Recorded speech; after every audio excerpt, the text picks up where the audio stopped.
ambiance.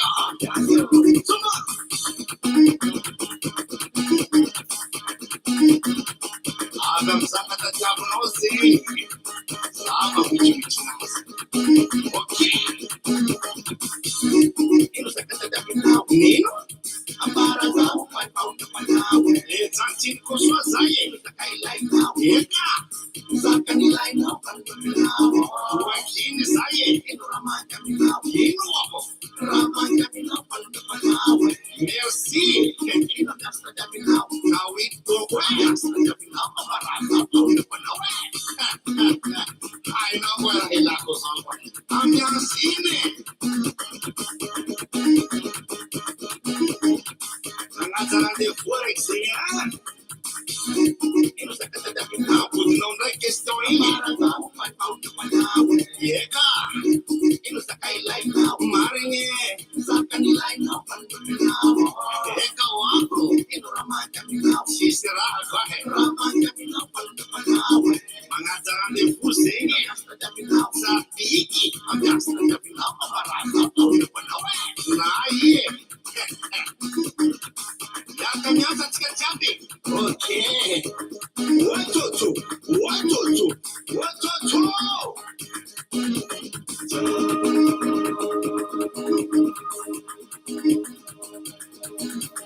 Tout le monde ensemble. Watoto. Encore une fois. Watoto. Wesh. Encore une fois ensemble avec moi, ok?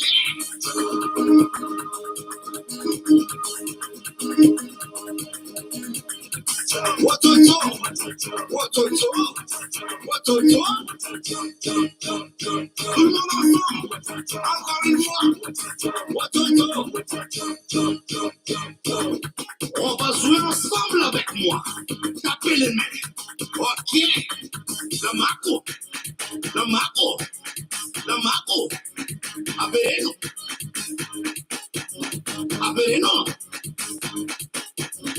Akambaro.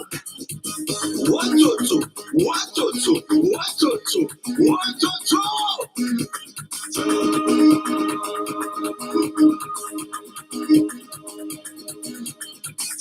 ensemble. Watoto. Wesh. Watoto. Hey. Karabis Timarano saying. On y va.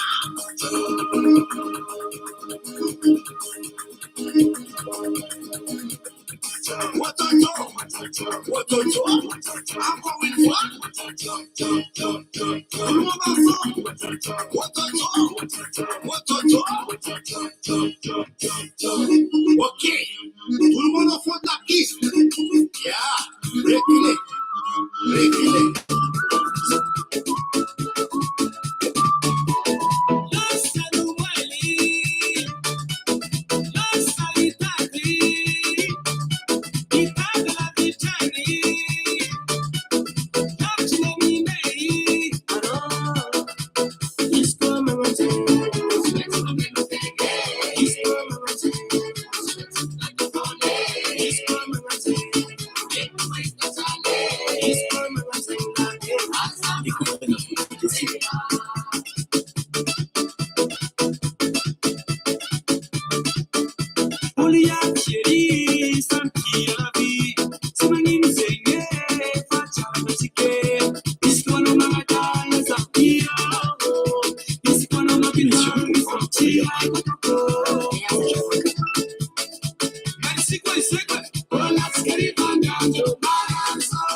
Saboka, nani numbana niwo saboka, isinala fena dul saboka, saboka, saboka, nani numbana niwo saboka.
Ienara, salama tsara daholo tsika inoky zany a. Mibersa kely vetivety aloha satria nisy olona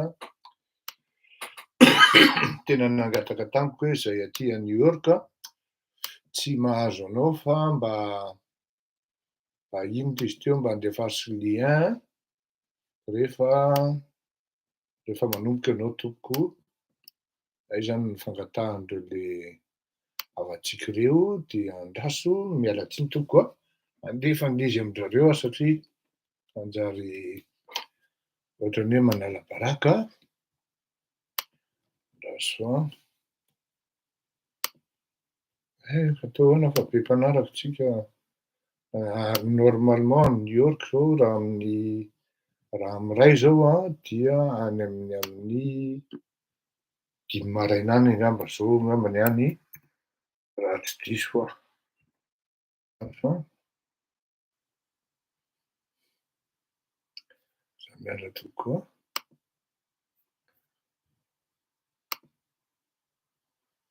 coller tsy mandeha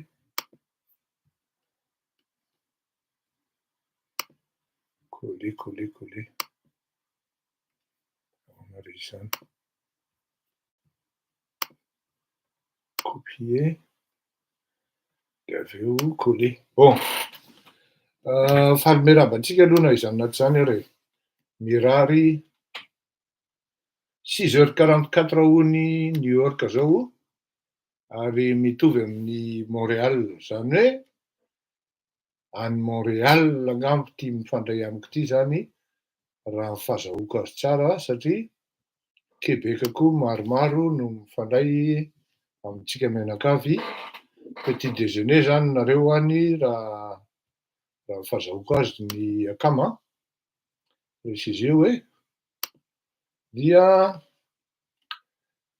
tsy mety tafampita koa ty zavatra ity ouvrir dans Messenger dia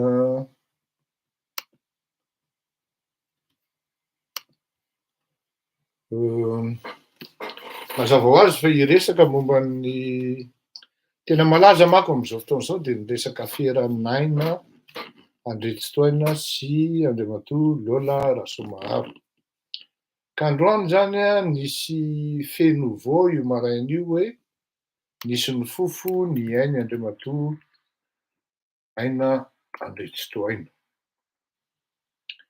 Ho resahantsika io zavatra io fa alohan'izay dia resakitsika momba ny hoe média en général satria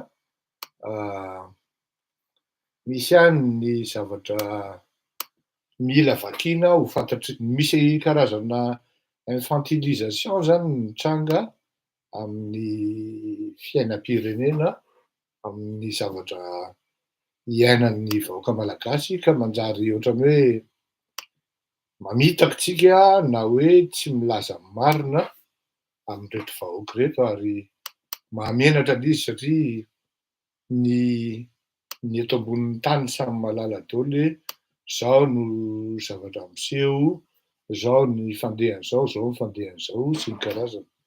Mba miangavy an'ilay mpanao gazety anankiray izay mba alefaso any amin'ny patron-ny les liens raha miheno ahy izy satria ho alefany any New York io zavatra io, io lien io fa misy akama zany any New York tsy mahazo, tsy tafiditra mihitsy amin'le roy antsika eto. Mba alefaso any anie ry madame A les liens alefaso any amin'ny patron-nao dia zaraina amin'ireto havana any New York zany raha tsy mahadiso tompoko oy, saotra betsaka. Zao ho azavaiko kely aloha ny resaka média satria tena tsy mety ny fiatsaram-belatsihy isan-karazany miseho amin'ny resaka vahoaka zany satria tsy afenina fa tsy voatery ho fantatry ny vahoaka malagasy ny tena zavatra mitranga ao ambony ao sy any amin'ny coulisses rehetra any ka tsy de tiako loatra le manabado na hoe mandainga amin'ny vahoaka zany. À la différence ny hoe ino ty izy teo ny patron de presse na hoe sy ny karazany ny zavatra tsy tokony ho adino dia ny média. Aleo aloha hazavaintsika hoe misy karazana média anankidimy farafahakeliny dia ny fanaovan-gazety zany amin'ny soratra, la presse. Amin'izao fotoana izao moa ny fanaovan-gazety efa mandeha amin'ny internet ihany koa, zaraina par internet, manao abonnement ianao sy ny karazana. Ny média ihany koa amin'ny resaka télévision zany, ao ihany koa ny cinéma, ao ihany koa ny affichage amin'ireny ohatrany hoe mpanao publicitaire sy ny karazan'ireny, ao ihany koa ny radio ary amin'izao fotoana izao moa ny internet no tena mibahana zany hoe support anankidimy zany no ahafahana mibalancer na mandefa hevitra ahafahana micréer effet d'entraînement, karazany hoe ahafahanao micaptiver an'ilay psychologie an'ilay olona zany soit ianao manao promotion ana produit commercial na produits commerciaux soit ianao manao promotion politique, soit ianao manao promotion ana slogan, fa ny terme fiantsoana an'zay ny anisan'ny tena ampiasaina ao anatin'ny domaine-ny soft power zany, ankoatran'ny hard power, ny hard power moa zavatra fandray iny, henjana kokoa, fa amin'ny teny anglo-saxon hoe soft power zany a, dia ny média. Zany hoe ny média rehefa natao zany ny fandinihana sy ny karazany dia nanomboka tany amin'ny taona 2017 tany a no classé tao anatin'ny le 4 pouvoir zany a ny média raha tiantsika.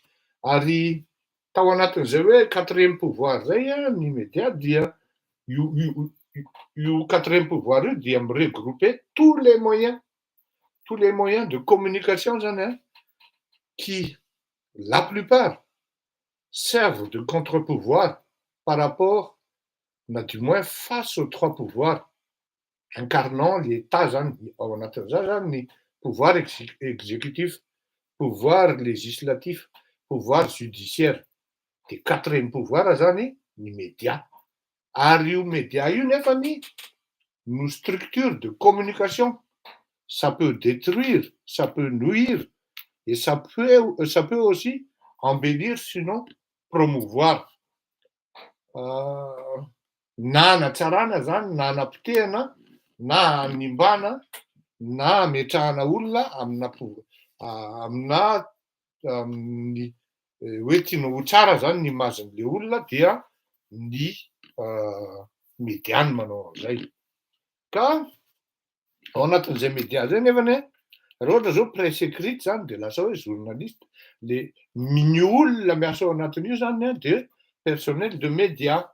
Na ao moa zany avy eo le izy mizara catégorie maromaro a, de ato amin'le journalisme no resahantsika zany zay mampiasa ny presse ohatra en papier, ny radio, ny radio zao ohatra tahakany hoe any Madagasikara zao de ny Antsiva ohatra isaky ny atoandro, de isaky ny alina ry izy teo ny namana ny akama adinoko ny anarany sady Ismaël, ny kapitandroka ny maraina ry Arfidy Ramanandraibe sy Renikaja ry miara-manonja ry Fidèle Razarapiera sy ry Anitra adinoko ny naony mialatsiny tompoko madamy Anitra fa adinoko le naonao. De reny zao ato amin'le catégorie an'le journaliste reny malgré izy député. Fa ny fiatsaram-belatsia goavana, reo no tiako idirana, ao anatin'le fiarahamonina malagasy zany sy le langalanga goavana zany dia ireto malagasy dia mieritreritra, ireto vahoaka malagasy dia mieritreritra fa ireny karazan'olona ireny. Ny tiako tenenina zany de tonga de aleo tonga de mahitsy mba tsy tenenana hoe ianona satria mialatsiny nanonona anaran'olona teo, tsy voatery hoe ny olona rehetra, fa misy olona aloha dia mionona amin'ny karamana izy, manao ny asany mahitsy izy, fa selon koa ny direktivan'ny tompon'ny titre. Ny titre io zany tahakany hoe tribune, midi Madagasikara, express, de ny express zao ohatra tsy mamely fitondrana satria ao anatin'ny fitondrana ny patron. Fa tsy misy zany support de média ka tsy andavam-bola. Zay aloha zany tokony ho fantatry ny vahoaka malagasy zay. Raha ohatra zany misy an'ireny olona ireny hoe tonga ery amin'ny fandaharana, ery amina télévision ery miteny hoe l'an premier tour ranony, de misy mission mihitsy nampanaovina an'iny olona iny hiteny an'iny zavatra iny. Ary iny olona iny dia mandoha vola, fatria hoe rehefa miteny le mpanao gazety hoe faly miarabanao ary misaotra anao nanaiky ny fanasana, de eo le fiatsaram-belatsia. Fiatsaram-belatsia eo satria le olona raha niditra tonga eo amin'le fandaharana dia ni-invité teny izy. Zany hoe Ianona, mba tsy hanonana an'le mpanao gazety, na le tompon'le média télévisé zany. Ianona, za lesy mba mila ohatra hoe presse zany, za lesy mba mila la-une amin'ny talata fa ohatrinona? Inona aloha le thème ozy izy le ankiray fa sao de tsy accrocheur. Zao lesy e. De la-une-nio, zao lesy zany ny vola alohan'lahy. De mahazo le journaliste ary matetika ny rédacteur en chef no tena mihinana amin'io. Samy mahalala an'izany daholo n'iza miaina ao anatin'ny média ka miaina ao anatin'ny zavatra hoe sehatra politika zany.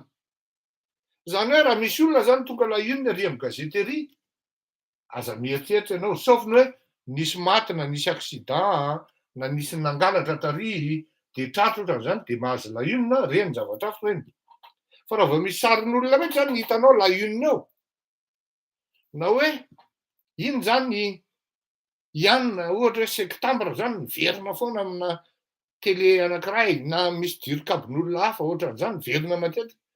Tsy adala le tompon'le station télévisé na le radio, vola miditra aveo ho toanana. Ary indrindra miverimberina matetika ireny efa leo ny olona de tsy mahazo audimetre, tsy mahazo audience le tompon'le télévision na ohatran'izany de mandoa lafo reny. Zany hoe misy zany ny resa-bola ao anatina média, pour ne pas dire hoe journalisme. De za dans l'ensemble zany média amin'izy hoe quatrième pouvoir iny, afaka manapotika olona izy, afaka manatsara olona koa izy, na oui, felaka amin'ny fiantsoana azy ohatra, iny ndray felaka iny ndray mbola ery ambany ery iny, na afaka manatsara olona izy, afaka manapotika olona. Ka na ohatra fotsiny ary hoe ahafahana mahatonga an'le mpanao gazety ho tonga eo aminao hanao interview anao, de efa misy ny felaka conventionnel hoe efa tsy 50 000 intsony zao fa efa 75, fa raha tsy misy ny felaka dia tsy tonga eo aminao le mpanao gazety hanao interview anao. Ary mbola eo ihany koa ny hoe alefaso lesiny anay fa zao de raha vao tsisy koa ny felaka dia tsy mandeha eny amin'le télé na tsy mandeha eny amin'le radio le vaovaonao. Zay zany le izy, zany hoe l'objectif de paraître, sinon d'apparaître sur une chaîne télévisée, na site, station télévisée, na radio, c'est en fait, c'est à des fins, une question, à des fins promotionnelles, na à la limite raha tonga de aleo raha zay mihitsy hoe manipulateur, à des fins manipulatrices et de culte de personnalité. À des fins manipulatrices et de culte de personnalité. De eo zany no matetika nivoaka malagasy tezitra hoe mivoaka mihitsy hoe Ianona mandray vola, Ianona manao an'izao. Aza manofina reo vahoaka malagasy fa tsy mbola nahita mpanao gazety malagasy préciseko tsara. Samy hafa ny structure de média aty an-tafy, structuré zany ao anatina cadre na opération signée avec une convention des deux parties, oui, on va s'occuper de une question, le filazana aty manko ohatrany hoe manao ny manatsaratsara ny imagen'le olona, de misy cabinet na structure de lobbying manao signature na manao convention am'le média, groupe de média. De anjaran'le patron de média no mibaiko ny rédacteurany hoe tandremo tsika tsy mitifitra amin'ny Mélenchon intsony aloha zao fa à la limite tsika manao promotion amin'ny Mélenchon. Tandremo fa ny LCI any Bolloré so misy mitondratonana vao scandale vao faky-maro zao zany, so misy mitondratonana makaty amin'ny LCI aty tamin'ny anona zany, hitanareo angambany, ka hoe tifitra amin'ny Bolloré. Zany hoe aty ambadika zany oui zay mihitsy maefa manoroka mandoa vola daholo rehefa hoe mandalo amindreny na izaho zao araha miditra na station télévisé anankiray non tsy nandoa aloha za ary isorako am'le station satria tsy nandoa manjary manendrikendrika olona tam'izany hidra tamin'ny Real TV farany tsy nandoa vola ary isorako ny Real TV zany au moins zany mahalala an'le pertinence avahako ao anatin'izay zany tsy mampaninona ny Real TV fa ny tenako zao vavolombelona tsy nandoa ary rehefa milaza vaovao ho andrareo koa tsy mitaky aminy koa donc zany misy resaka échange de service le izy ka raha ohatra manao promotion d'image zany na misy filazan'izay fa adiniko tompoko beaucoup plus technique et précis dia mandoa vola ianao inona no tiako hatongavana an'izay tiako hatongavana dia hiditra ato amin'le transition amin'le resaka bon tsy voateniko ny patron de presse manomboka natrapan'izay ny mpanao politika malagasy nanomboka tany amin'ny taona 700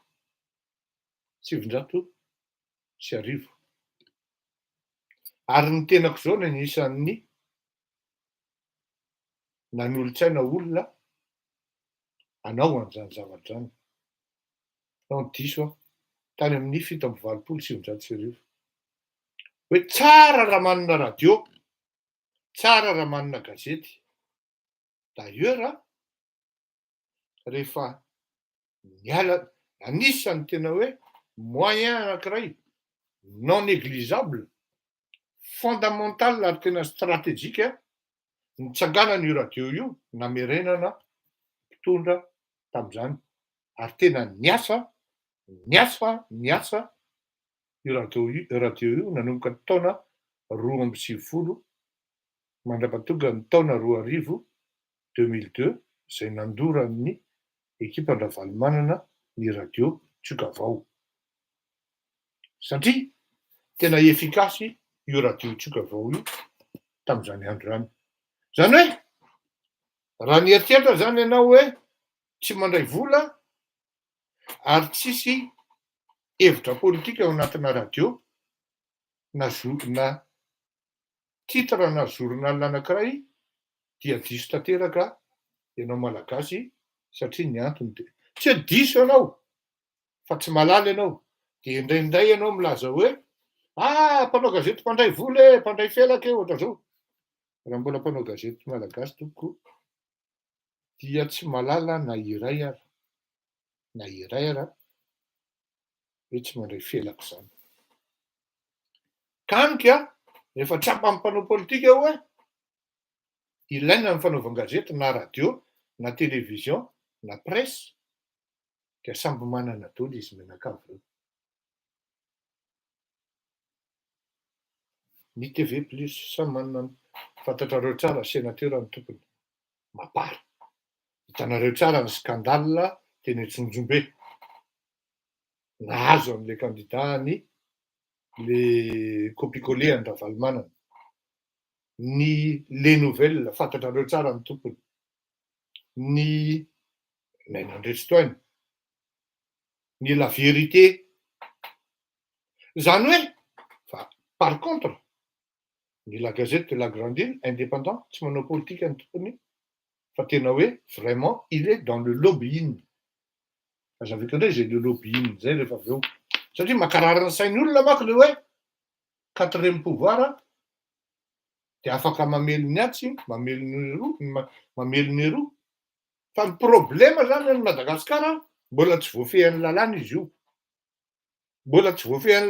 io dia zay mahatonga an'izy hoe ohatrany manala baraka raha ohatra mandray vola am'ry fa ty andafy io efa tena voafatotra tsara ny lalàna tsy tonga ho azy ny olona manao an'izany hoe tafiditra any amin'ny journalisme zany fa tsy maintsy misy structure na lobbying ao ambadik'izay fa démembrement na réseau de lobbying na structure de lobbying ny fanaovan-gazety fa aza manofinareo. Fa any amintsika izy mbola tsy voafehan'ny lalàna satria tsy mainky hiazakazaka amin'io ny fanjakana. Ohatra fotsiny meko ohatra anankiray nareo.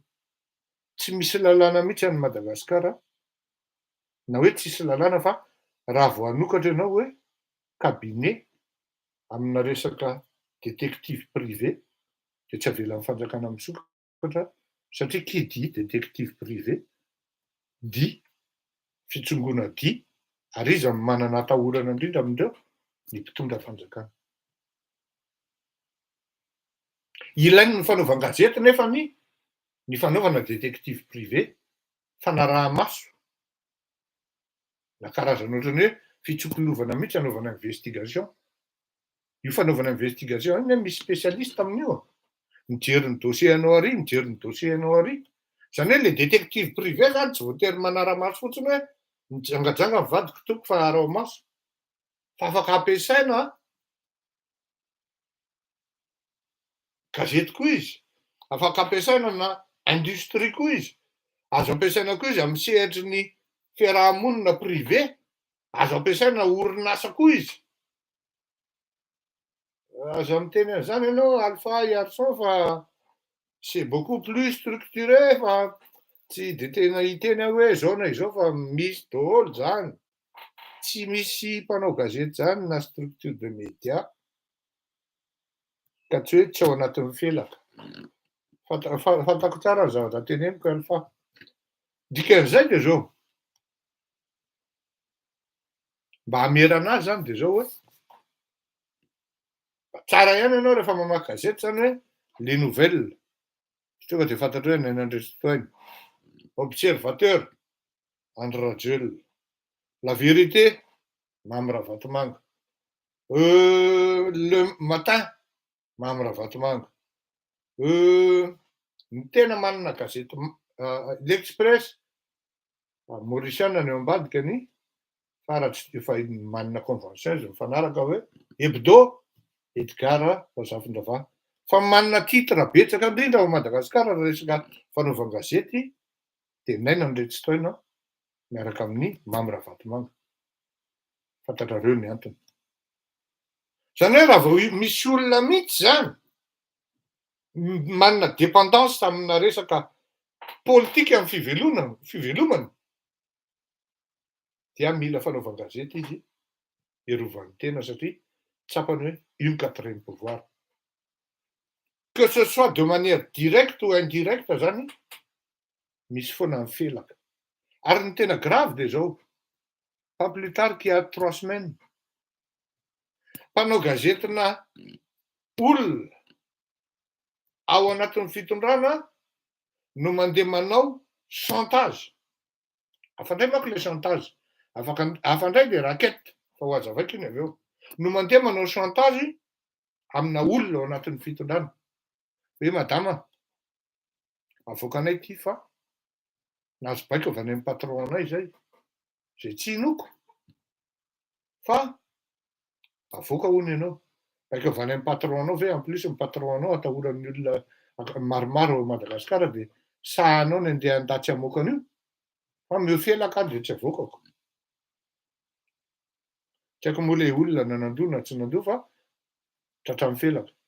Fa aty amin'le resaka hoe za zany tsy mi-institutionnaliser an'le felaka. Tsy le hoe felaka fa le karazana lazaina le izy manko hoe raquette na chantage ny filazantsika azy na filazan'ny malagasy azy na du moins ry Nainandresy Toaina zany na ry izy manko namoaka an'iny hoe raquette na chantage de zao. Miala tsiny aminao Naina fa mpanao gazety ianao fanaizana zany tokony mba amboarina ihany le sainao satria marina ary tena ekena hoe misy ny resaka vola ao anatin'ny fanaovan-gazety. Misy zany. Aza mety tsara vela aty. Ohatra fotsiny zao hoe angataka angianaina ndreky fotoana tsika hoe rasahany ary miresaka momba ny secteur ny vany.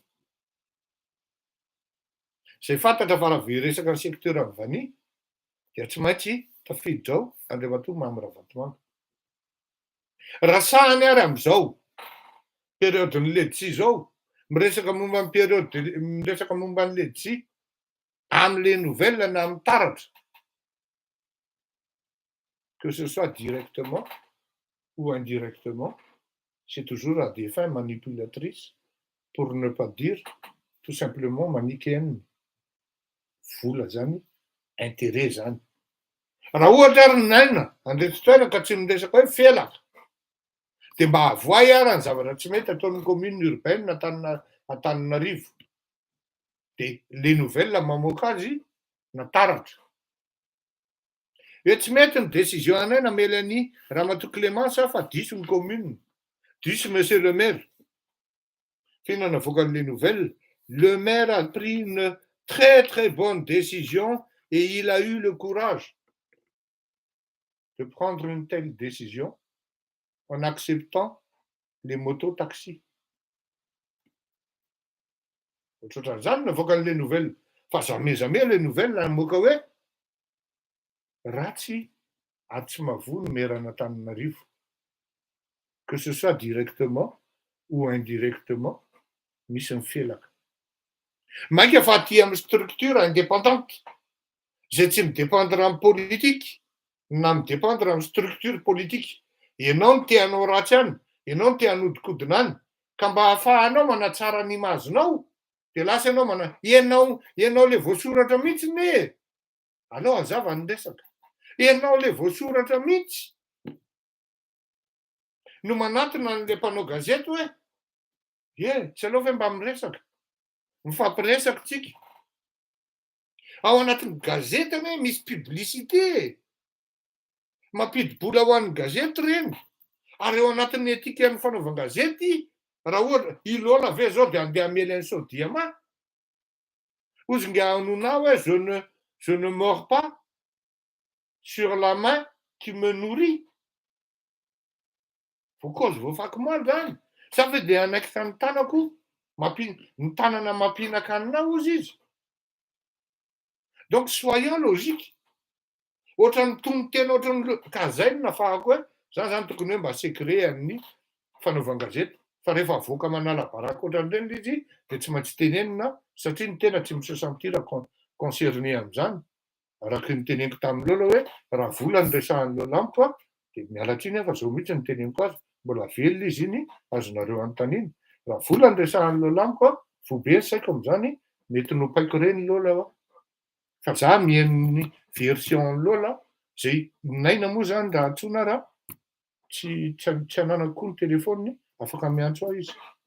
Afaka manontany numéro izy amin'ny sergent-registre dia inoko ny version. Fa hatreto, c'est Lola qui a eu le courage de me donner sa version, mais qui colle bien aussi avec ma petite et humble expertise. Zany hoe, ianao zany rehefa voapala hoe ianona manao bois de rose, ka raha tena nanao tokoa ianao, io le proof rehetra hitanao misoratra amin'le gazety, surtout ianao ka midépendre amin'ny politique, dia aleonao minégocier amin'ny Lola, dia mody alainao namany Lola, dia mody amprévienao, mody hoe nakamitsika, dia mody alainao ohatran'izao. Zany hoe misy intérêt foana zany quelque part, fa tsy hoe lazainao le olona hoe manao chantage dia manao raketa dia midiky zany ianao anatin'le journalisme dia midiky zany fa tsy manao ianao. C'est tout à fait aberrant. Mezan'ny olona fotsiny. Raha sary ianao maninona raha mba manoratra ilay nouvelle hoe Andriamatoa Andry Rajoelina dia nanao velorano 13,1 fa raha nisy dia nisy 20,100 fotsiny vitany. Raha sahy ianao. Satria ianao tsy sahy manao an'izay satria tsy lany mera ianao raha tsy tonga teo, raha tsy nga Andry Rajoelina nanampy ianao. Dia tsy felaka ve zany? Dia milaza ve ianao fa tsy voavidy vola, fa saingy izao tsy tafiditra ao anatina cadre juridique bien précis na légiféré le izy dia afaka miteny amin'ny fomba zay ikalifiany azy ny tsirairay fa tena marina fa misy ny hoe resaka de mifampidinga hoe oky ary fa mifamonoan'olona kosa tsy voavidy vola zany izaniza mpanao gazety ka mba manana etika ihany sy déontologie respectena dia tsy voavidy vola zany raha nitsika manokana mety hiasa saina ny pianoa izay indrindra ny tsy andraisana vola am'ireo satria manjary tsy afaka manao ny zavatra rehetra tokony tenenitsika ary raha tadidinareo ndray andray any teny hoe mety angataka angamba ndray andro any satria manomboka miakatra ny saritra vidiana dossier vidiana renseignement atsona ny olona sasany tsy manana whatsapp tsy manana internet tsy manana giga na méga de atsona amin'ny téléphone normal ça coûte de l'argent pour vous dire que minimum en total ny téléphone sy ny internet par mois ny 200 € any ato azoko asoanareo zany zay mahatonga anahako hoe angambany mijiro tsy lazaina intsony na zao atoandro be misy masoandro raha tsy maintsy asina an'le jiro any mba hampazavana azy manomboka tsy zakako le izy fa mba hampatonga ny fanaovan-gazetitsika ho indépendant misy zany taka amin'ny Mediapart ohatra malgré ny influence mélanchoniste ao anatiny fa tsy manakana anazy zany amelany Mélenchon koa rehefa tsy mety ny ataony fa tsara mihitsy zany hoe ny mpanaraka nareo mpanaraka zany da tianareo le izy mba hisin'ny indépendance an'le fanaovan-gazetitsika zany comme ça on peut dire merde à tout le monde si vous voulez dès l'instant ils sont concernés sur des affaires louches de voket daholo asa ngamba mety tadidinareo zany hoe tsy indray mandeha na indro namelan'ny Lola Rasomary teto fa mitindra mitoraka ity de tsy afenina fa je ne dis pas qu'il a raison à la limite je lui demande de tout arrêter satria le métier mihitsy ny lasa vabaraka ao anatin'le izy de cela m'amène à dire ao aho hoe hiresaka hiditra amin'ny resaka Naina Andriatsitaina sy Lola Rasomary tsika tsara ny malala hoe ny avantageko zany par rapport aminareo samby fantatro izy mindralareo ary Lola zany raha kely indrindra angambany efa presque 40 ans angambany zay no nahafantarako azy raha kely indrindra zany ary tao anatin'ny arts martiaux no anisany nahafantarako azy sehatra anisany nahafantarako azy izy moa zany zoky dia ny tena moa zany mbola tanora zandriny de mijery an'zareo zavatra tokony ho fantatry ny maro zany anisan'ny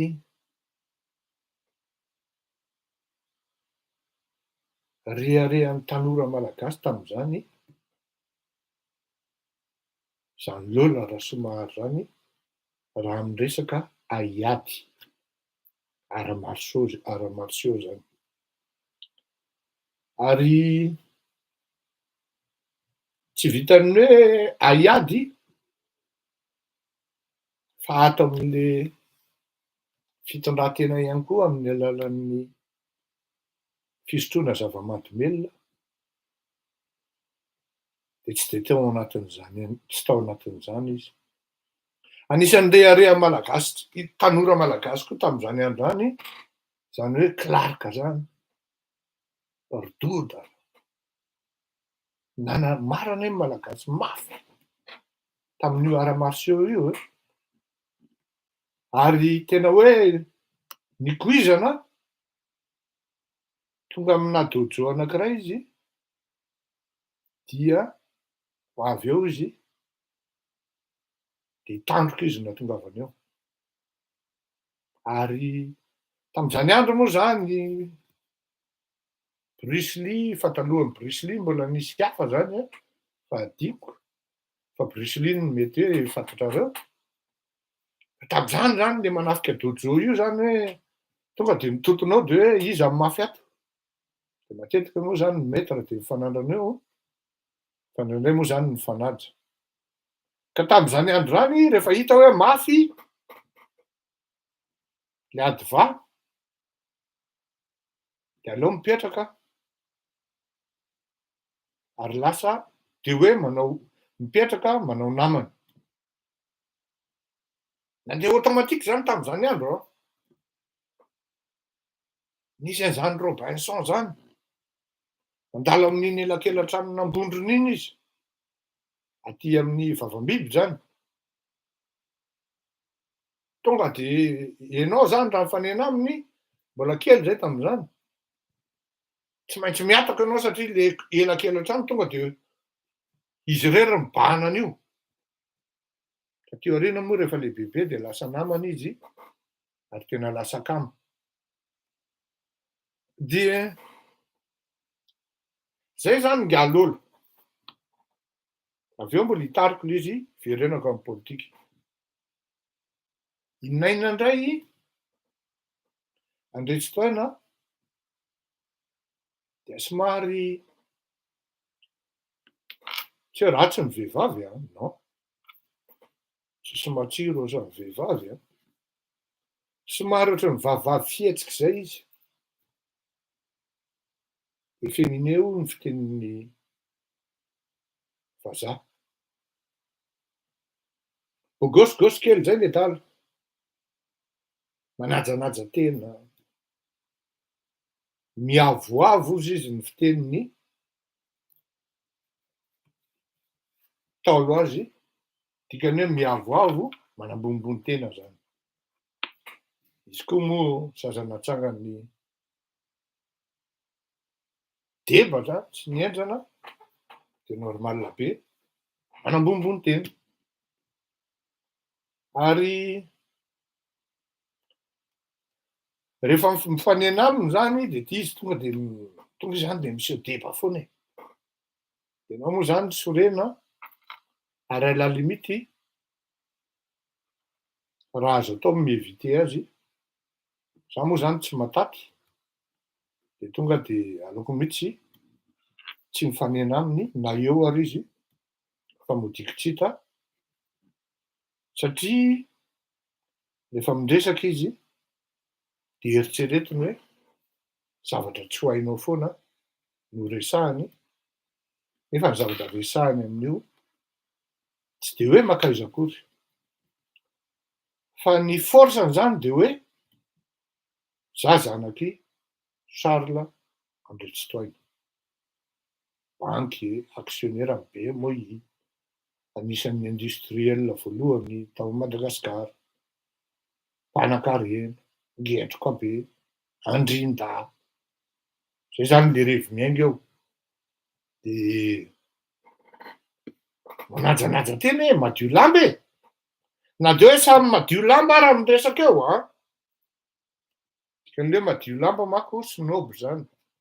Na samy madio lamba raha miresaka eo zany, de le ry mahita foana hoe izy indray tsy de be resaka hoe ahoana. Fa rehefa miresaka izy, tonga de manao karazana, hitanareo le style hitan'ny laisany, zao io. Ohatran'izany zany, ohatran'ny hoe tonga de manitsy foana zany na dia izy ara zandriny indrindra eo de hitan'ny laisany. De indraindray moa, ary le hitan'ny laisany io zany tsy mitondra lavitra akory. Ary tsy hoe tena misy ingéniosité tena hoe henjana zany e. De ny tena moa zany tsy mbola tao anatin'ny agressivité loatra tamin'izany fa aleo manaja tena zany de miataka. Fa nisy fotoana izy efa tena tsy afeniko fa saky nasiako. Tsy afeniko zany, fa saky nifelahako ny tamaina. Fa naleoko niataka satria hanala baraka tena eo mason'olona eo, tsy ahoatsahoana eo de hamelaka tamaina olona. Satria zany de olona teo fa misy olona manam-pahaizana eo ohatran'izany, de ohatran'ny hoe izy zany no tena hoe tapi-pahaizana, araky ny tenin'ny Bob Marley zay hoe misy olona ozy izy dia tsy manan-karena afa-tsy ny vola. Bob Marley no teny an'izany. Misy olona tsy manan-karena afa-tsy ny vola. Ary tena mahantry ireny olona ireny ozy. Maro ny malagasy ohatran'izany amin'izao fiainana misy ao Madagasikara amin'izao fotoana izao. Zao fotsiny teneniko anareo, anaovako défi nareo. Aboridano ny vola, hoe tena ataovy tsisy vola, izany mamy Ravatomangy zany, de mettez vous l'image, c'est quoi sa personne et sa personnalité à ce moment-là. Aboridano ny vola, ary tsisy vola, telle ou telle personnalité. Vous allez voir. Enao ihany no hita avy eo hoe ary tena marina zany. Marina ary tena marina amin'ny ankitiny. Ny tenin'ny Bob Marley hoe misy karazan'olona zay tsy manan-karena afa-tsy ny vola. Fa raha vao asorinao io vola io de lasa quelconque le olona. Lasa quelconque. Lasa tena hoe tsisy dikany mihitsy. Dia maro. Ohatra fotsiny zao le bandin'ny Tifitra Totondo Moaly iny. Mila lana devoly iny tantiny Kristina. Ianao no nametra tanana tamin'iny. Asory aminy le titre sénateur, de asory aminy le 4 sy vola. De za le ry, ino no maizy azy, sénateur sy ny 4 fa asory aminy ane. Tena mba koza na le mialatsiny le fitenenany, na le mpivary tenena tsara lalàna raha mety tsy araka aminy. Tena sahako manao pari amizany. Tonga de mety misy anontany mihitsy hoe za tsy araka aminao. Tsy hoe anontany fa tonga de hiteny za tsy araka aminao. Fa miaraka aminao de fa tsy haiko moa ny vidiny reny, na ohatrinona na ohatrinona. Efa lazainy izy teo, raha taxa hoe niakatra izy zay. Raha taxa zao mahalala ny prix-any, zany akory tsy midika hoe raha taxa ao anatiny ny membre an'ireny. Ka marina loatra zay hoe ny vola, ohatry ny Ntaolo Malagasy ny maranga, kanefa misy olona, karazan'olona tsy manan-karena, manan-karena, non, tsy manana harena afa-tsy ny vola. De karazan'izay ity Naina Rabesala.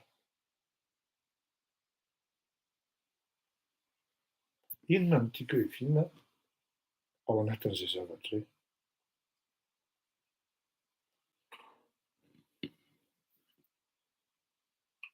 Raha olona mahalala ny lola, raha Somahary de zao ny azo ny fiteniny, inona koa ny rarahiako an'iny? Rehefa izy miteny an'izay hoe inona ny rarahiako an'iny zay, filoham-pirenena zay ny teneniny.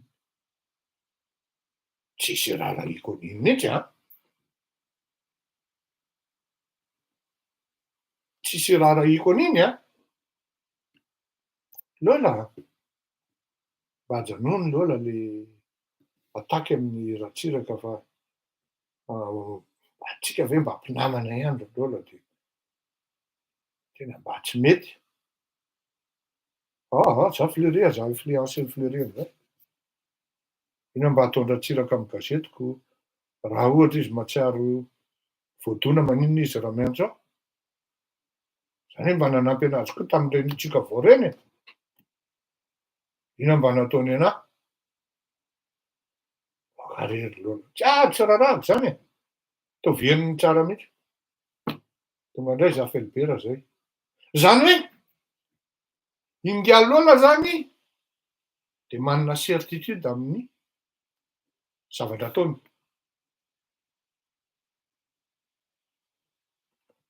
Fato amin'ny ilany, ingià Naina, arilina rien à perdre. Na idinao rapitsorapitra ary ny gazetiny, mamorona titre hafa indray izy, de mandeha io. Mandeha io. Ary Lola Somahary tsy vao androany nanan-karena. Allo zay hazava aloha. fanaovana ara-marseau zany tamin'izany lafo zany. Fakanesana any an-dafo zany tamin'izany lafo. Tsy à la portée de tout le monde. Ary tokony ho fantatrinay na fa tsy nationalité française ihany loha, fa nationalité américaine koa. Ho anareo tsy mahalala moa zany, za mahalala zany. De zao. Le ray sura amin'ny zavatra ataony. Ino andrarahiko any André Rajoelina zany zay? Izany mihitsy ny teniny exactement. Tsy resaka amiko izy de tsy resaka amiko de petahako izy zany ozy. Rehefa manao ny tsy mety izy de petahako. Eno tsara le terme. Rehefa manao ny tsy mety izy de petahako. Cela veut dire hoe rehefa manao ny mety le olona de tsy mipetaka izy. Izy karazany hoe canard enchaîné, na Hebdo Charlie, na Mediapart. Satria izy indépendant. Volany ihany no mitorona ao anatin'le gazety. Fa ny ery amin'ny ilany misy idirany amin'ny fanjakana. Satria mpiasam-panjakana mera le tompony. Ny ery amin'ny hafa dépendre amin'le président, business miaraka amin'ny président, ny fanaovan-gazety dia matetika misy fatiatoka. Fa ato amin'ny ilany zany tsy maintsy miaro ny tenany izy ary miaro ny conglomérat. Dika zany tsy manana certitude izy amin'ny ho avy manainay. C'est de là vient la mythomanie. Tarihany voalohany ny teny hoe tokony le ry de mampiresaka misy carbonate atao ny zavatra. Zany hoe raha misy produit zany tokony handeha ao Madagasikara amintsika amin'ny teny zao de bicarbonate de soude na carbonate ozy ny gasy. Mampiasa carbonate enjana daholo ireo mpanao politika ireo. Kanika hitanareo le menakely iny. Iny menakely iny tsy mibotsiny iny raha tsy asiana carbonate. Lalana 80 km vita abotsina amin'ny carbonate ohatran'iny. Ny ankabeazan'ny zavatra tsy vita abotsina amin'ny carbonate ohatran'iny. Tsy mpanao politika iray ny teneniko an'izany. Olona vitsivitsy maromaro na hoe maromaro vitsivitsy ny tonga tao. Teny gasy zany. Teny gasy zany. Olona maromaro vitsivitsy ny tonga tao. Na hoe vitsivitsy maromaro ny tonga tao. Produit anisan'ny tena mandeha any Madagasikara ho an'ny mpanao politika dia ny carbonate.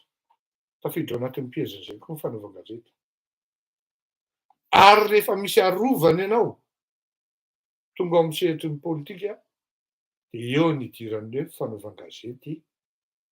Alohan'ny idirantsika amin'izay amin'ny resaka domaine de mythomanie zay na hoe mythomane le olona ahafahantsika mametaka fanadihadiana momba an'ity le hoe nisy nitifitra Andriamatoa Naina Andriatsitoay.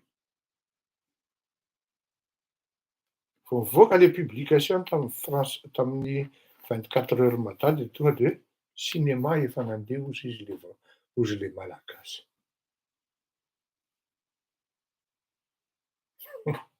Ianareo fa tonga dia araisin'ny olona le hoe raha fiara ny fiainana dia ny vola no solika. Tsy ny solika rehetra nefa ny mampandeha ny fiara. Tsy ny solika rehetra irery angambany. Ao ny boîte de vitesse, ao ny menaka etcetera. Daholo ihany dia efa hira raitsika satria tsy maintsy hidiko ihany le varavarankely ry fa be masoandro be dia hanoitsika. Dahoary. Ampio lasary ozy izy Samuel. Dahoary.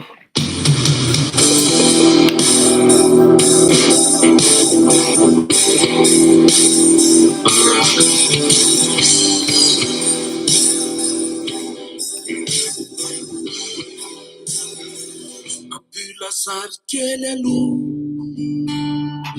anamboarana fo. Mila manadino aniny aho faretinando Apila sary kely mihitsy aloha ty fa sao manjary mando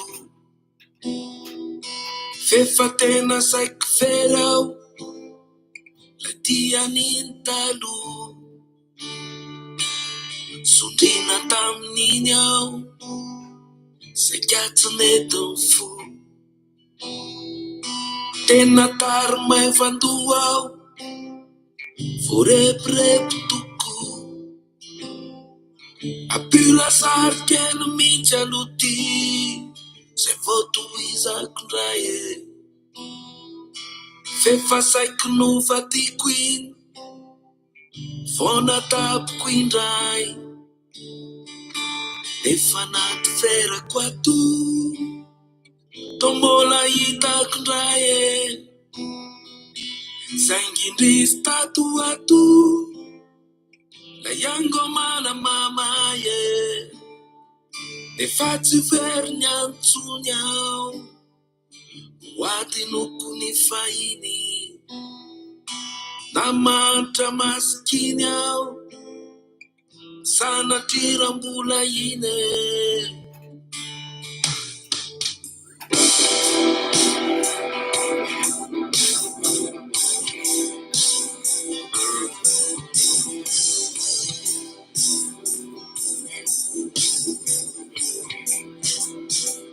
apila sary ndray alo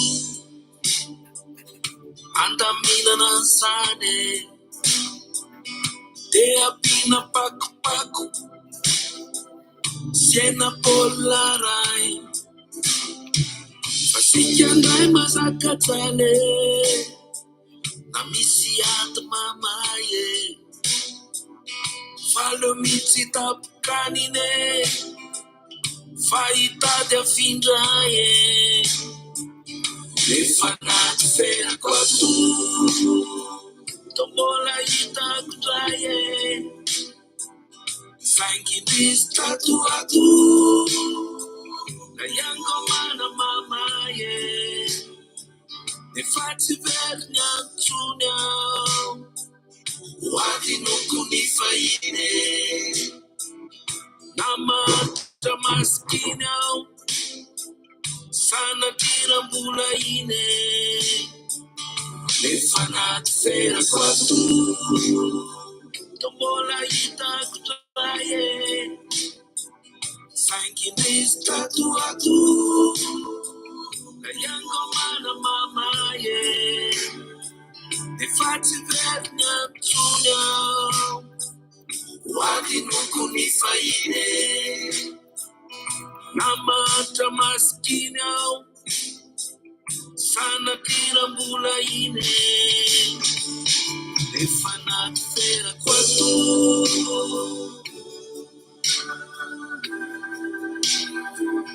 saingindrisy tato ato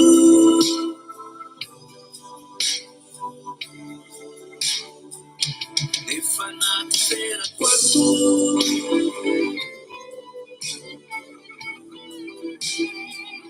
saingindrisy tato ato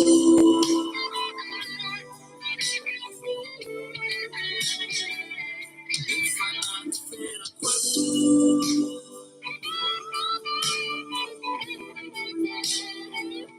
saingindrisy tato ato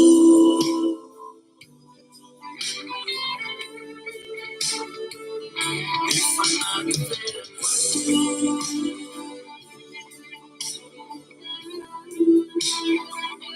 saingindrisy tato ato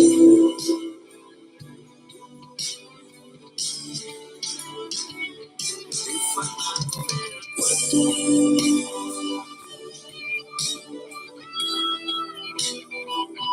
saingindrisy tato ato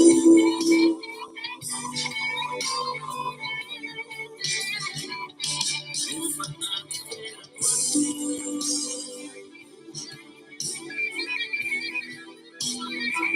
saingindrisy tato ato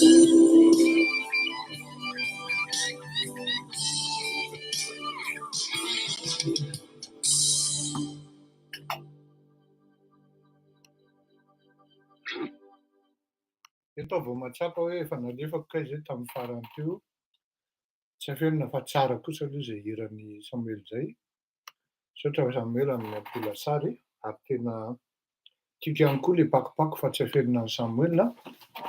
Ka rehefa tonga ny De Gaulle de tsy maintsy hamely pakopako na Majanga. Any angambany zay ny Mosakika ery akaikin'ny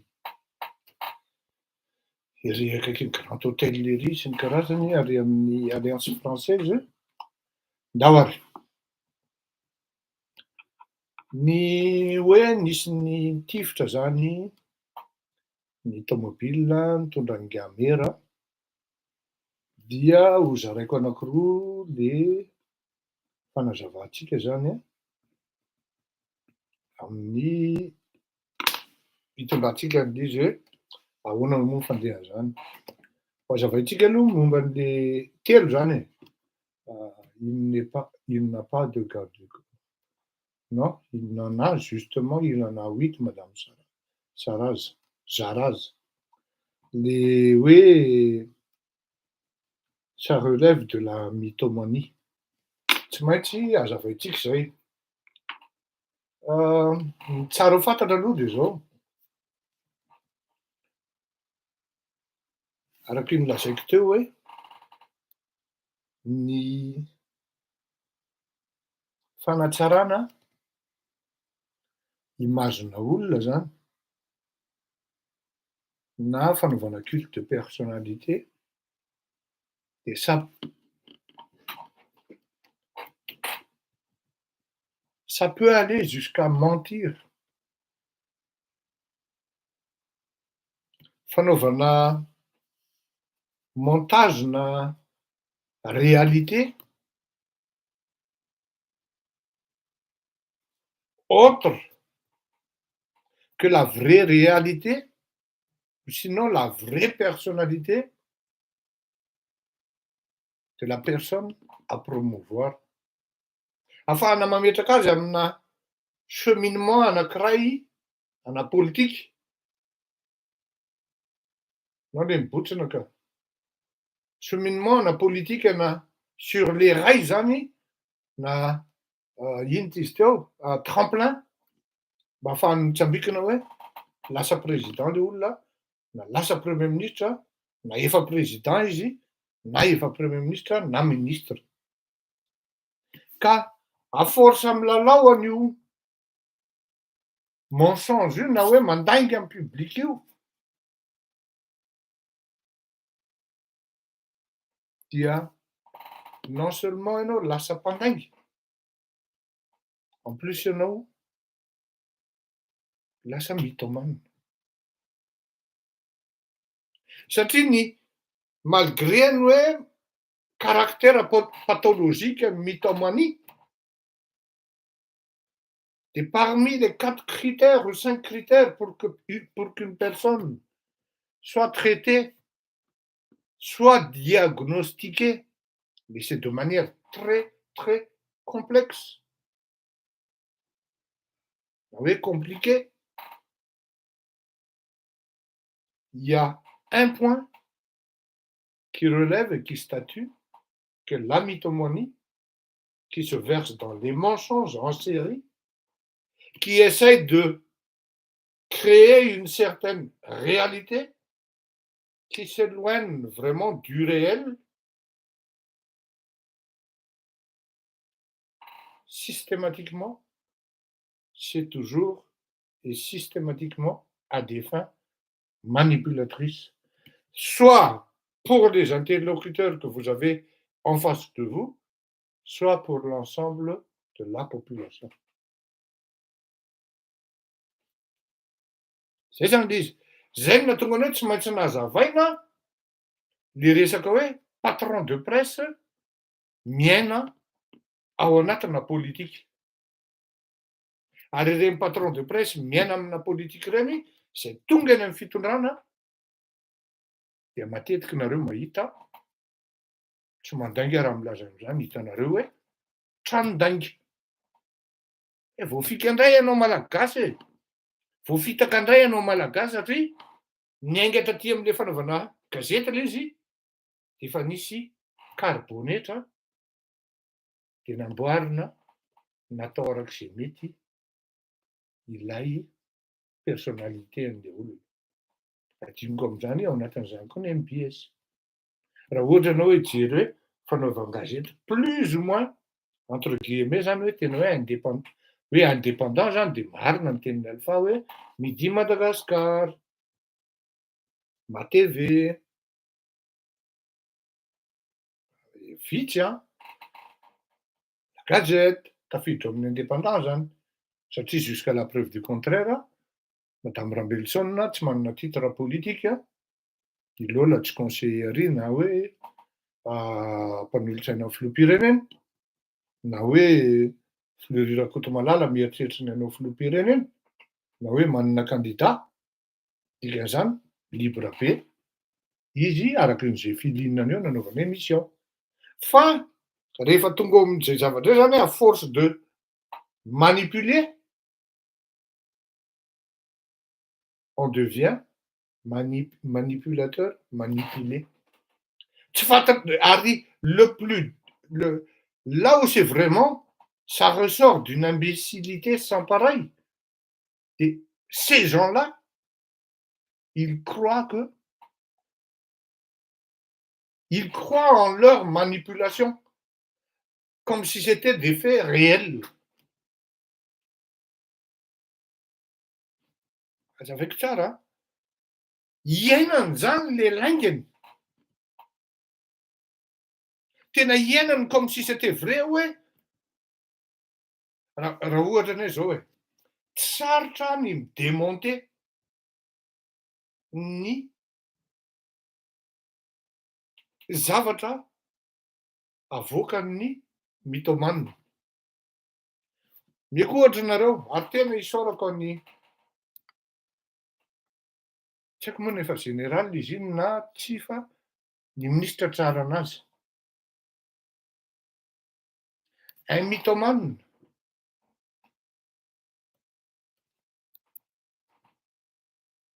qui s'est fait na qui s'est fait avoir des ministres travaux publics farany teo. Asa angano teny izy hoe 80 km amin'ny autoroute izy ho vita alohan'ny faran'ny taona 2023 izy na tsika.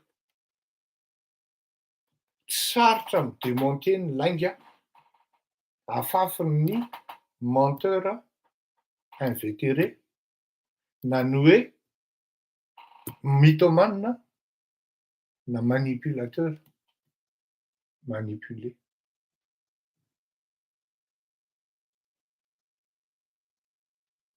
Zao calculeny ary azadiny fa ministre ny travaux publics ny ministre tsara anazy taloha. Amin'ny fomba ahoana ozy izy no avitanao à peu près angambany izy zay mety ho disa 80 km, zany hoe 80 000 mètres divisé par firy izy zay 200 jours ny calculeny azy, à peu près 0, 0, 0, 200, 0, 0, 400. À peu près angambany ohatran'izay hoe 4 km par jour no vitaina zany autoroute ahoana ny havitana an'izany ozy izy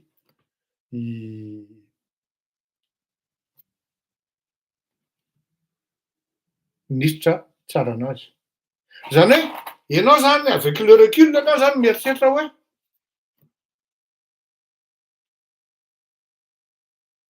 inona aza ny causen'le ry zany 400 km, oui. Non, 400 mètres ça 480 km divisé par 200 jours.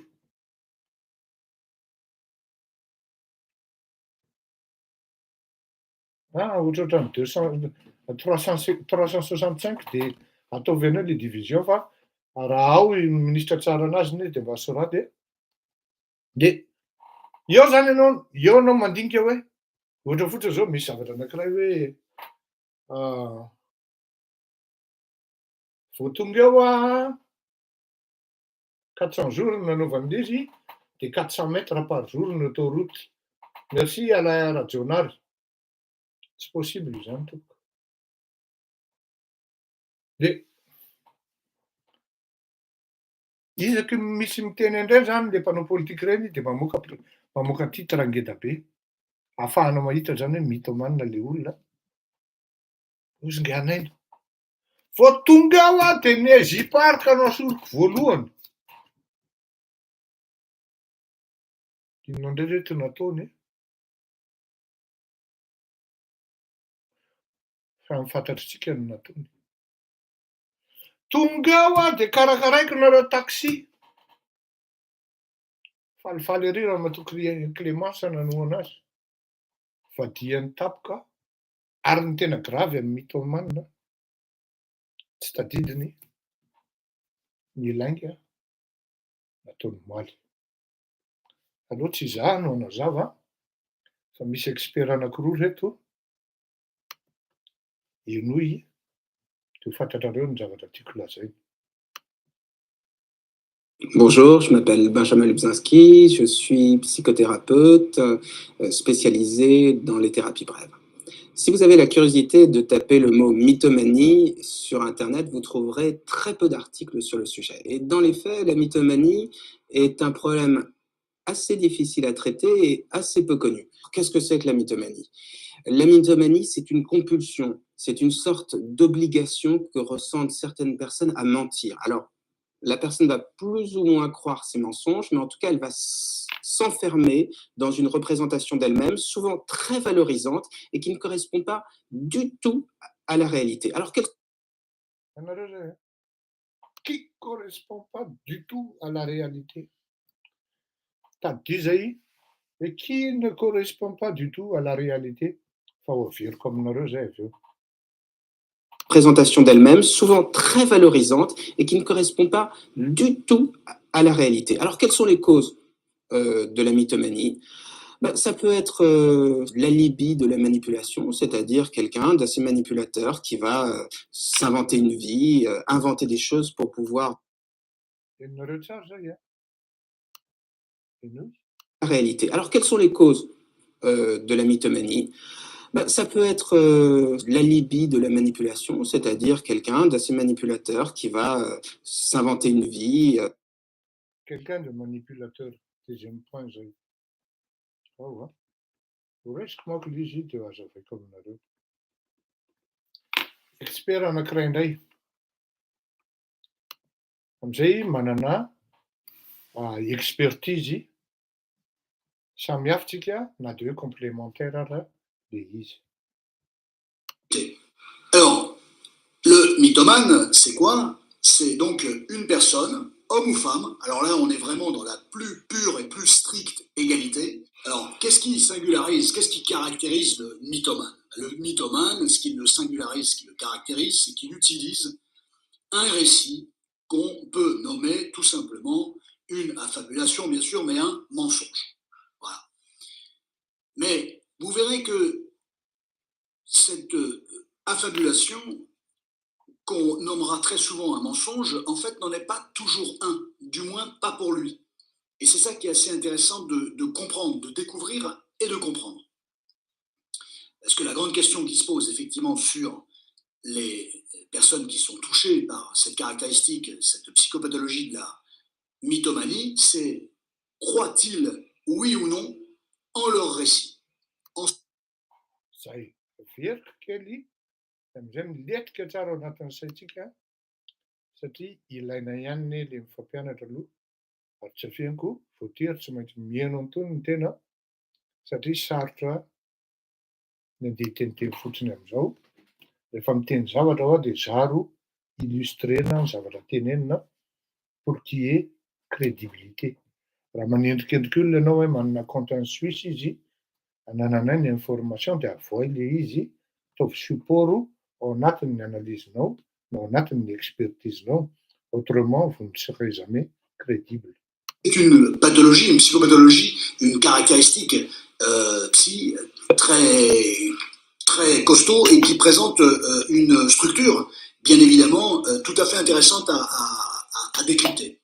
Alors, le mythomane, c'est quoi? C'est donc une personne, homme ou femme. Alors là, on est vraiment dans la plus pure et plus stricte égalité. Alors, qu'est-ce qui singularise, qu'est-ce qui caractérise le mythomane? Le mythomane, ce qui le singularise, ce qui le caractérise, c'est qu'il utilise un récit qu'on peut nommer tout simplement une affabulation, bien sûr, mais un mensonge.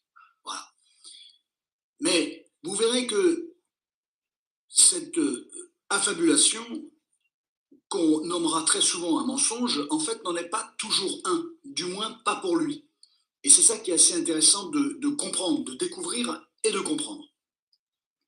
Parce que la grande question qui se pose effectivement sur les personnes qui sont touchées par cette caractéristique, cette psychopathologie de la mythomanie, c'est croient-ils, oui ou non, en leur récit, en ce qu'ils racontent. Et vous verrez qu'il y a une espèce de caractère dédoublé qui fait que, pour partie, ils y croient, et pour partie, en règle générale, ils savent que ce n'est pas la réalité. Mais, effectivement, sur les personnes... Avere que c'est Faraday, hein. Ils y croient, même s'ils savent que c'est loin de la réalité. Et vous allez conclure que la majorité des politiciens malgaches, ils sont mythomanes. Zay no mahatonga anareo rehefa hoe tonga amin'ny fitondrana le olona ka teneninareo tsy mino ny zavatra tsy miaino ny zavatra teneninareo parce qu'ils sont dans une logique d'affabulation, dans une logique de mensonge, dans une logique de manipulation, dans une logique de récit qui s'éloigne de la réalité pour que tout simplement ils puissent manipuler le peuple. Voilà pourquoi nos politiciens, ils ne nous écoutent pas, ils ne vous écoutent pas, parce qu'ils sont dans la majorité des mythomanes. Et loin de moi de dire qu'ils ne sont pas non plus des pervers narcissiques. Je vous invite à analyser, à y étudier avec beaucoup plus d'informations et de recherche que la mythomanie fait partie, du moins la perversité narcissique n'est pas loin de la mythomanie. Et nous tsara di conclusion. Personnes qui sont touchées par cette caractéristique, cette psychopathologie de la mythomanie, c'est croient-ils, oui ou non, en leur récit, en ce qu'ils racontent. Et vous verrez qu'il y a une espèce de caractère dédoublé qui fait que, pour partie, ils y croient, et pour partie, en règle générale, ils savent que ce n'est pas la réalité. Mais attention, c'est parti, comme on dit, à quel degré, c'est du 50-50, ou des fois c'est quelque chose qui est très déséquilibré. En le... Saya na ianonareo zay. Tsy maintsy ilaina izay zavatra zay ahafahako miditra amin'ny fanazavana hoe efa nazavaiko aminareo tery aloha tery hoe haiko le olona, fantatro le olona. Ary tsy aferina aloha fa anisan'ny domaine tena hoe tena nahafinaritra anahy ary autodidacte kosa aloha fa miala tsiny. Ny resaka psychologie sy resaka analyse de comportement humain io zany na hoe la nature humaine comme il dit Schopenhauer zany, anisan'ny tena mba hoe creuseko satria ianao rehefa mitantana orinasa ilaina ny micomprendre ny olona sy mahafantatra ny olona. Raha ohatra ianao mitondra ekipa ka tsy fantatrao hoe hatreto ny joueurako ny zavatra vitany dia aza manao manager na team na coach ana ekipa iray satria alohan'ny ahafantaranao ny compétence-anao dia tsy maintsy fantatrao aloha hoe hatraiza ny zava-bitan'ny joueur-anao tsirairay avy. Fa zao zavatra tokony ho fantatrintsika dia zao, fankalala tsara I Lola Rasomaro sy i Naina Andretsitoaina. Raha hitena hoe ao anatin'indray volana farafahakelin'ireo olon'ireo in-telo miara-misakafo. Fa nanomboka ny saraka tsy miaraka misakafo ireo, i Lola iny rehefa misy matezitra azy, surtout tsy mety ny ataonao, za tsy harofaty aminao eo izy. Non, tsy harofaty aminao araky ny tenin'ny Nga Norbert Ratsirahonana. Ianao ve manao tsy mety ataonao dia zany cautionne an'izy izy, dia avoakan'ny Lola foana amin'ny gazetiny. Tetsy nga Naina hoe tsika ve lesy miaraka misakafo eto dia asiany lahy foana, za tsy miaraka, tsy mindray latabatra amin'ny lahy intsony. Teo zany niangany ny resaka. Toy Lola hoe za koa nefa faritra iva inona no resako latabatra amin'ny lahy, dia efa maly rahalahy. Fa mifankalala tsara ireo olona ireo. Tamin'izaho tany Madagasikara, in-telo angambany rabe indrindra miaraka nisakafo tamin-drahalahy ireo, na ino party matetika izay eo amin'ny dimy enina eo miaraka misakafo eo. Dia izao ny kategorian'ny resaka. Na resaka vehivavy, na resaka vola, na resaka fiara, resaka tômôbila zany, na resaka fera, na resaka golf, na resaka sasy, na resaka lamaody, lehilahy io na resaka trano de voyage. Izay no tena resaka eo ambony latabatra. Ianona kosa zao. Fa ny politika zany dia domaine tsy de resahana loatra, satria ireo olon'ireo samy manana secret politikany, dia tsy de miresaka loatra amin'izay. Dia ny resaka tena resahana eo zany dia ny resaka na vehivavy, na fiara, na lamaody. Inona no tianao lazaina amin'izany? Raha misy olona zany malala hoe inona aby ny tômôbilin'ny Nga Ravatomanga, ary inona spécificité-andreo, dia fantatry Nga Naina Andretsitoaina, Nga Sylvain Rabetsarona, Nga Franky Rossini, Nga Lola Rasomaro, et vice versa. Zany hoe fantatry Nga Lola Rasomaro zany hoe inona aby koa ny fiarany Naina Andretsitoaina, ary inona ny spécificité an'io. Dia inona zany hoe blindage ohatra. Ao tsara zay resaka fiara, na vehivavy, na lamaody, na lasasy. Zay ihany no resaka eo. Ary d'ailleurs zay no tsy niverenako intsony. Fankalalo reo, sokona fankahitan'le zavatra hoy ny teny malagasy. Dia androany tonga de balanseny amin'ny toile hoe amina alahelo fa nisy ny fofony eko.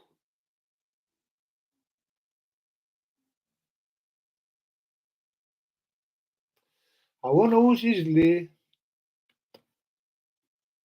expert teo?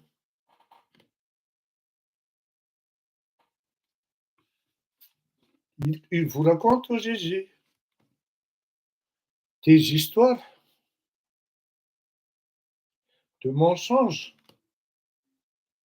à des fins manipulatrices. Et le plus dur aux izy, c'est que ils y croient. Leur récit, en ce qu'ils racontent.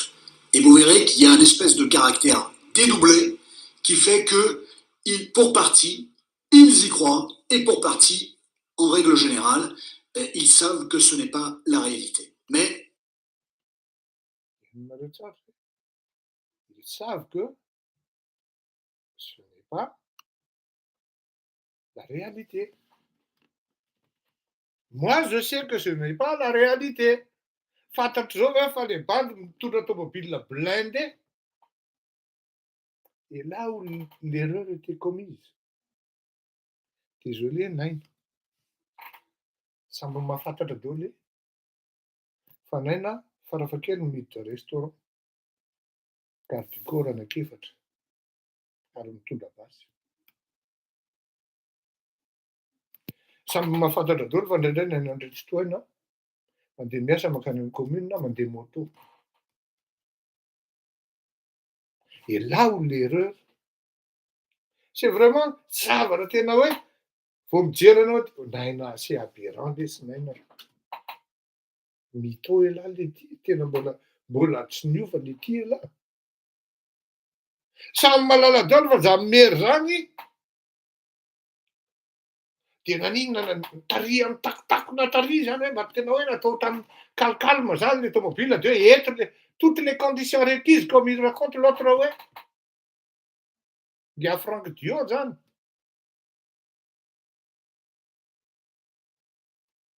Oui, tu nous racontes un récit, quoi.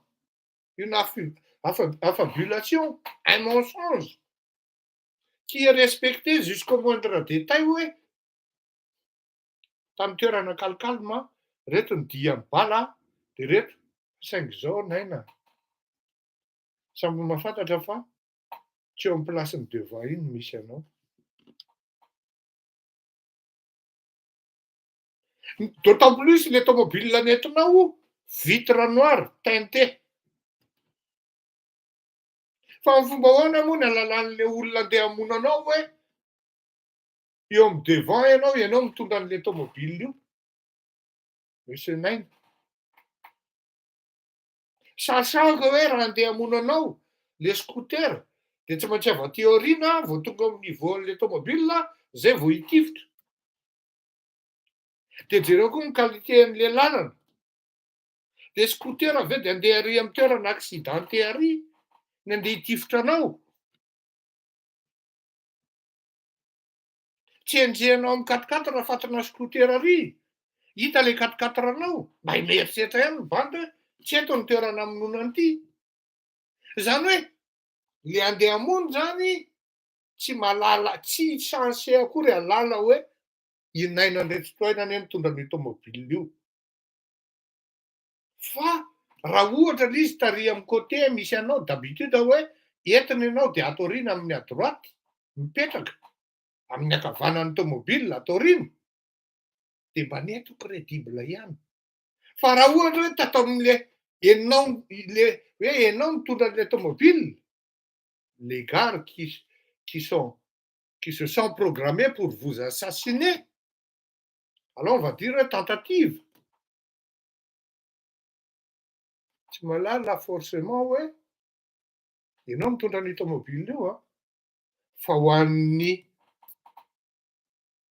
ino ty zao ho an'ny hoe zay mety ho mpamono olona anao an'izany dia lôzika kokoa.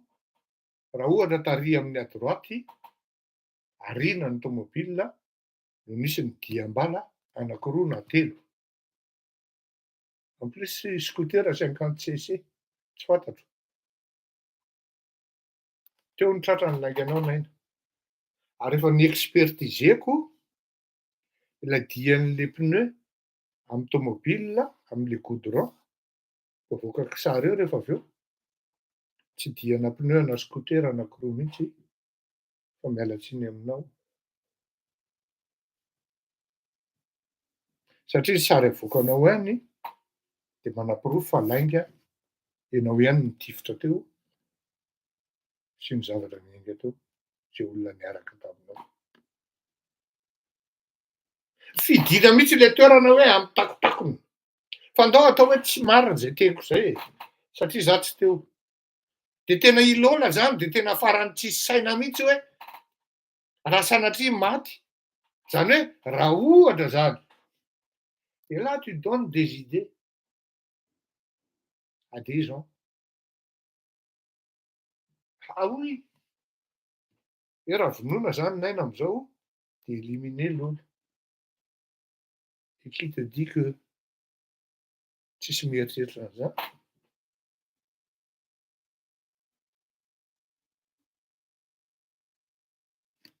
Fa ndao ohatra hoe tsy misy ihany koa zany zavatra zany.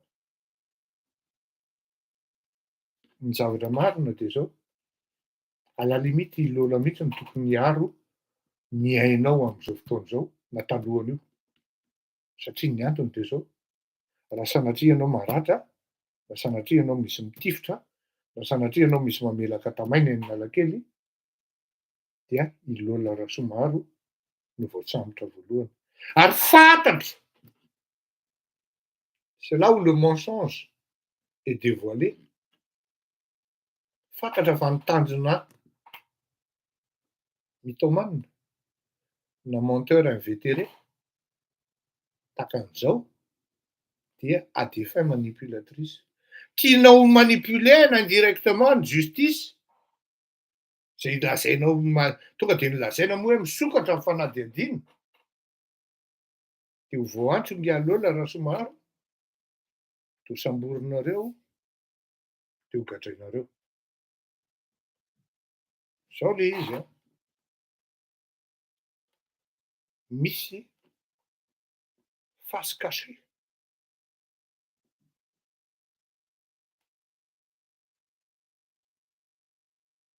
Tsy grave fa enjana ao ambadika io zavatra io. Provoquena mihitsy nisian'ny fihetsiketsehana ao Antananarivo. De mikorotana. De madiodio miala fotsiny ny naina aveo, ohatran'ny tsy izy no nanao azy. Fa miongana zay miongana, fa samby malala hoe iza ny candidat ny naina andretsitony. Marary azy ny tsy hanomezany Andriamatoa Andry Rajoelina budget ny commune. Marary azy a.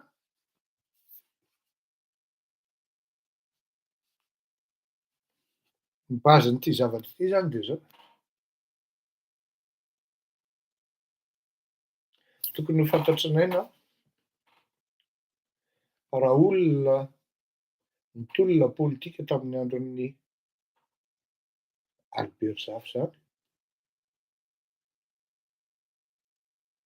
de fantany tsara ny hoe ahoana fomba fanaovana déstabilisation na fampitahorana mpanao politika. Na izaho kely ty ara tam'izany andro zany, tam'izany taona 20 zany mahalala an'izany naina mandretsitoaina. Tiako tenenina aminao hoe tsy zalo Fleury Rakotomalala ary ny zavatra nahafinaritra ny réaction'le olona tonga de nahatsapa daholo hoe efa film efa nandeha zany naina. Ianao ry tovolahy zao vao mba miaina am'zany atao politika zany.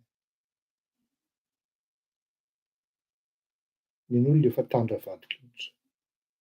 De film mampiomehy kely ohatran'ireny mba ataonao ve de zay no ahitana hoe rehefa zaza saina no miaraka aminao dia zaza saina koa ianao mandrapahafatinao. Kilalaon-jaza reny naina. Tena lazaiko any naina fa raha ohatra hoe sanatria hoa hoe hamono any naina zay eritreritra hoe hitifitra ohatran'ireny. Tsy fantatry naina akory ny fiaingany ary tena lazaiko any naina hoe tsy ohatran'ireny ny fisehony. Ny teneniko tany amin'ny voalohany de hoe tamin'izany andro zany, rehefa hita fa tsy zaka le adversaire de aleo mihavana. Mbola mamerina an'izay ihany a, aleo mihavana fa aza mamorona réussi. Aza mamorona laingalainga. Ianao ihany neny afa baraka am'le laingalainganao. De zao ianao ary zay manko no tena gravy am'le resaka manipulation na le resaka mythomanie, araky ny tenin'ity le Minga Franck Dio ty. Tsy afaka satria ao anatin'io koa manko misy resaka voninahitra. Tsy tatin'ny mythomane mihitsy satria ny mythomane dia tsy mahatsapa izy hoe tranondainga. Aleo tsapanareo manko zay. Il y a pas de mythomane qui croit et qui se laisseront dire. Et sinon d'être traité de menteur. Un mythomane, il croit en leurs récits, leurs histoires tout à fait surnaturelles qui sort de la réalité. Raha mipromettre izy vita tanata matavy de aminazy ohatrany efa vita io. Ary raha fakapitso tsy tadidiny hoe niteny an'io izy. Oui, ça je vous le dis. Ohatranao zany ao an-trano ianao manambady de mandainga samihafa manko ny hoe mandainga isan'andro isan'andro. Indray zany mandainga hoe bon andeha hivoaka hijery saina izy ohatra de mandainga de milaza hoe misy tsy hoe le akamako nijery saina akory no nataoko an'izany a. Misy akamako akeo misy fahoriana nefa avy eo izy ary amin'ny saina.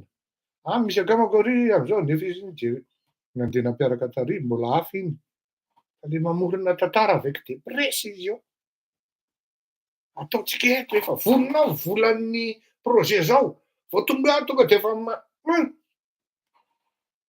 Acteur dédoublé. Ils croient en leur histoire. Et c'est ça le plus grave. C'est pourquoi les experts ils disent pathologique. Acteur dédoublé qui fait que pour partie, ils y croient et pour partie, en règle générale, ils savent que ce n'est pas la réalité. Mais attention, c'est parti, comme on dit, à quel degré c'est du 50-50 ou des fois c'est quelque chose qui est très déséquilibré. Donc, le mythomane, il croit en ce qu'il dit. Parfois, il surjoue, bien évidemment, et il sait que c'est surjoué. Et qui ne l'a pas fait un jour dans sa vie pour se donner un petit peu de contenance et un petit peu de consistance, bien évidemment. Mais fondamentalement, le mythomane croit en ce qu'il dit. C'est d'ailleurs ce qui le rend excessivement crédible. On est bien d'accord. Ohatran'ny hoe crédible le tantara tenenin'lery zany ho an'ny olona marivo salosana fa de anao veloma d'autres lesinaina fa parisy tsy miainga zany. Azo eritreretinao hoe manipulenao amin'ny fanaovan-gazety ny olona de tantarainao abobo eo ka nentoka ananao de ohatran'ny hoe tena ianao tena enjana amin'ny tanàna. Ina moa ny asa vita aminay? Jardin botanique ao Antananarivo. Tsy ny Ambohidahy dao e. Veloma mandra-piona tokoa. Talata indray ny fotoanantsika.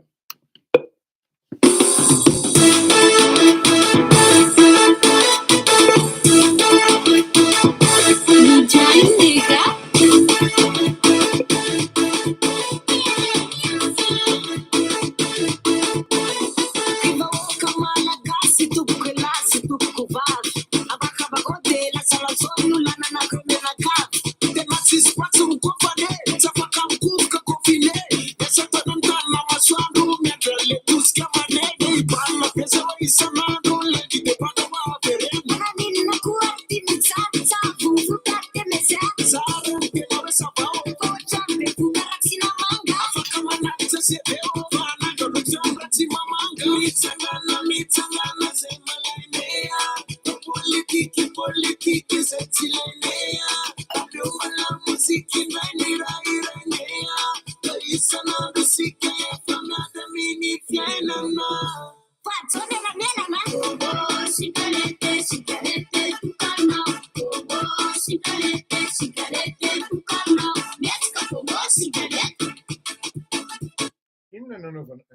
marina teny ranavavy hoe histoire dormir debout ary zay mihitsy ny fividianako amin'ity titre amin'ny mizaha ty hoe Bombo Sigalety.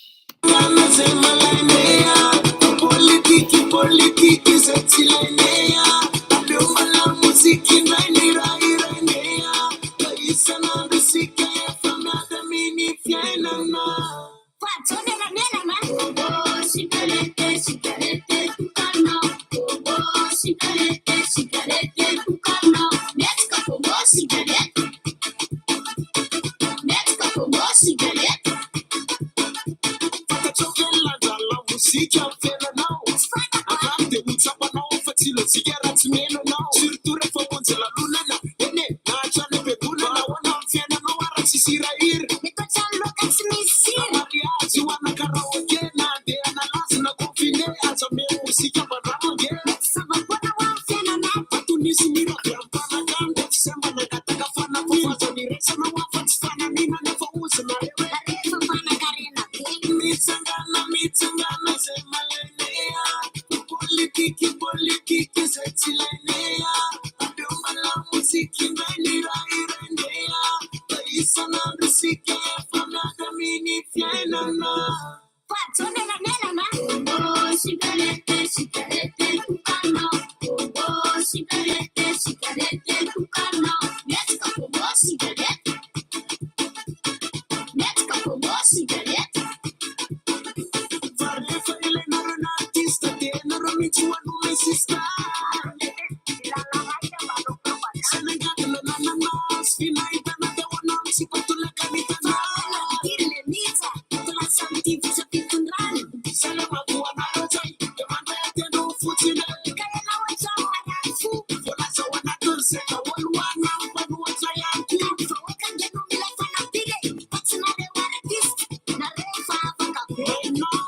zay ko nefa veriase tsy afaka mahory vahoaka nefa tadioa raha tsy ampanakany de nareo tsy afaka misakaletaka misakaletaka misakaletaka nareo tsy afaka misakaletaka misakaletaka misakaleta samy tsy afaka mirale Bombo sigarete samy tsy afaka mandile Bombo sigarete samy tsy afaka mandile Jerusalema deona maro zava tsisy artiste zava tsisy mozika fa io zany tsy resaka politike ary tsy mila polemika fandoraka iresena de sale aretina fafantsika aza misy miboaka tany aza misy mandeha makany aza misy miboaka tany aza misy mandeha makany Bombo sigarete sigarete tukanao Bombo sigarete sigarete tukanao metrika Bombo sigarete metrika Bombo sigarete metrika Bombo sigarete metrika Bombo sigarete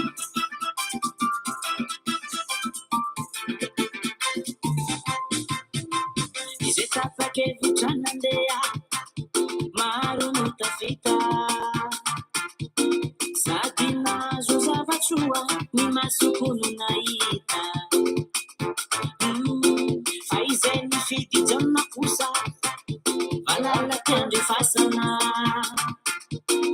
ireo olona zay osaosa de efa lasana fa izao zany efa ela no tapakevitra fa niandrana hoa fa anoale mbola misy azo antenena olovantsika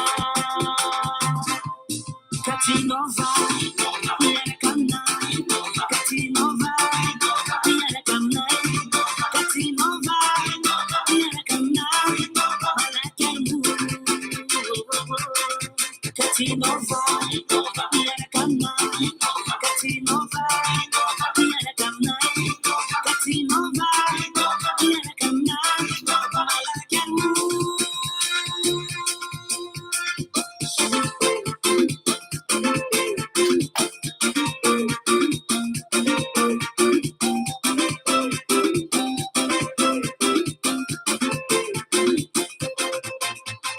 Setafake vitani kuti sisakana fadisu fana halala fana fudi mitsinzini ya pitu faizen fiti dama kusa situngatani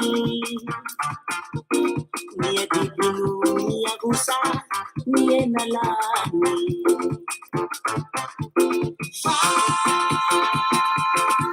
Zauzale Ifaela nuka pakebika Fanyandana wa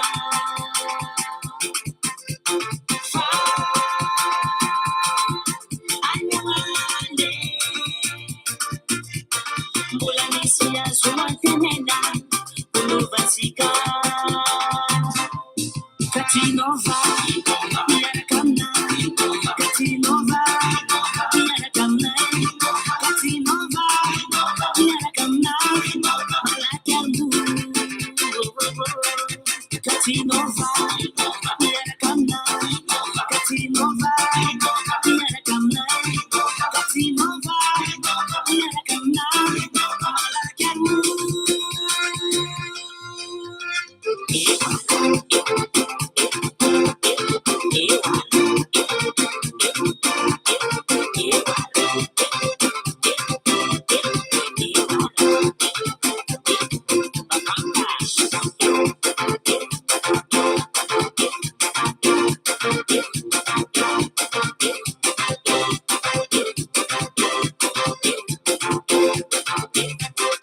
Katinova, Yarakamna, Katinova, Yarakamna,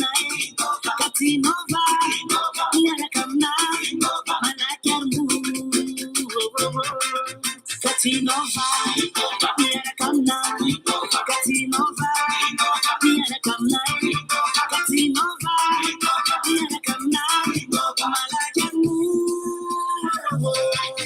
Katinova, Yarakamna, Katinova, Yarakamna, Katinova, Yarakamna, Malakiambu, Katinova.